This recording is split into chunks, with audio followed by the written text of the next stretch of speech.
আসসালামু আলাইকুম সম্মানিত ভিউয়ার্স, আশা করি আপনারা সকলেই ভালো আছেন। ভিউয়ার্স, ভিডিওতে এখন আমরা যে বিষয়টি জানব যে পঞ্চম গণবিজ্ঞপ্তির প্রাথমিক সুপারিশ নিয়ে। অর্থাৎ আমরা যতটুকু জানি যে এনটিআরসিএ থেকে বলেছে যে পঞ্চম গণবিজ্ঞপ্তির প্রাথমিক সুপারিশ যে কোনো সময় হতে পারে। শিক্ষা মন্ত্রণালয় থেকে অনুমতি মিলছে, তো সেটি কখন প্রকাশ করবে বা প্রাথমিক সুপারিশ করবে সেটি এখন জানার বিষয়। তো ভিডিওটি না টেনে অল্প সময়ে আপনারা ভিডিওটি স্কিপ না করে একটু দেখুন, বিষয়টি আপনারা ভালোভাবে বুঝতে পারবেন। যেখানে বলেছে যে পঞ্চম গণবিজ্ঞপ্তির প্রাথমিক সুপারিশ ফল প্রকাশ হতে পারে যে কোনো সময়। মঙ্গলবার 11 জুন বেসরকারি শিক্ষক নিবন্ধন ও প্রত্যয়ন কর্তৃপক্ষ এনটিআরসি একাধিক সূত্র বিষয়টি নিশ্চিত করেছে। এনটিআরসির এক কর্মকর্তা জানান, প্রাথমিকভাবে বুধবার 12 জুন অথবা বৃহস্পতিবার 13 জুন পঞ্চম গণবিজ্ঞপ্তির প্রাথমিক সুপারিশ ফল প্রকাশের সিদ্ধান্ত হয়েছিল। শিক্ষা মন্ত্রণালয় থেকে অনুমোদন মিলছে, ফল তৈরির কাজ পুরোপুরি শেষ হয় যে কোনো মুহূর্তে তা প্রকাশ হতে পারে।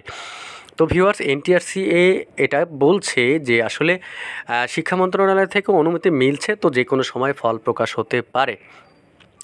তবে এর আগে যে চতুর্থ গণবিজ্ঞপ্তি পর্যন্ত তারা সম্পন্ন করতে পেরেছে, সেখানে আমরা দেখেছি যে প্রাথমিক সুপারিশের ফল প্রকাশের আগে এরকম কথা অনেক শুনেছি আমরা যে ফল প্রকাশ হয়েছে, যে কোনো সময় ফল প্রকাশ হবে বা আগামী সপ্তাহে ফল প্রকাশ হবে, ওই সময় প্রকাশ হবে, ঈদের আগে বা পরে, এরকম খবর অনেক শুনেছি। তো তারপর আমরা দেখেছি যে তারা দেরি করে দিয়েছে, তবে দেরি করে হলেও তারা সুপারিশ করেছে বা ফল প্রকাশ করেছে। তো দেখা যাক এবার বিষয়টি আসলে সেরকম হয় কি না।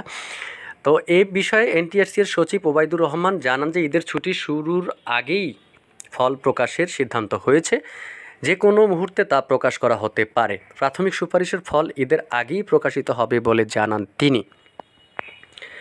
তো আমরা দেখেছি যে যেখানে যে 96,736টি পদে যে শিক্ষক নিয়োগের বিজ্ঞপ্তি প্রকাশ করা হয়, তার বিপরীতে আমরা দেখেছি যে কত হাজার আবেদন করেছে আমরা জানি। বা দেখা যাক এখন এই পঞ্চম গণবিজ্ঞপ্তির প্রাথমিক সুপারিশের পরে আসলে সেই আবেদনকারী যারা ছিল তাদের মধ্য থেকে আসলে কতজনের চাকরি হয়। আমরা আশা করি সবারই চাকরি হবে। যেখানে 96,000 পোস্ট ছিল, তার বিপরীতে কিন্তু যে 24,000-এরও মতো কিন্তু আবেদনকারী হয়নি, যেহেতু এখানে 1 থেকে 15তম পর্যন্ত নিবন্ধনধারী যারা ছিল তারা এখানে আবেদন করতে পারেনি।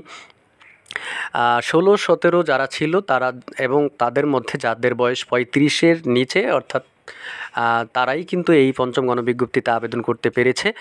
তো এখন দেখা যাক পঞ্চম গণবিজ্ঞপ্তির সুপারিশ আসলে কখন হয়, তো সেটি এখন দেখার বিষয়।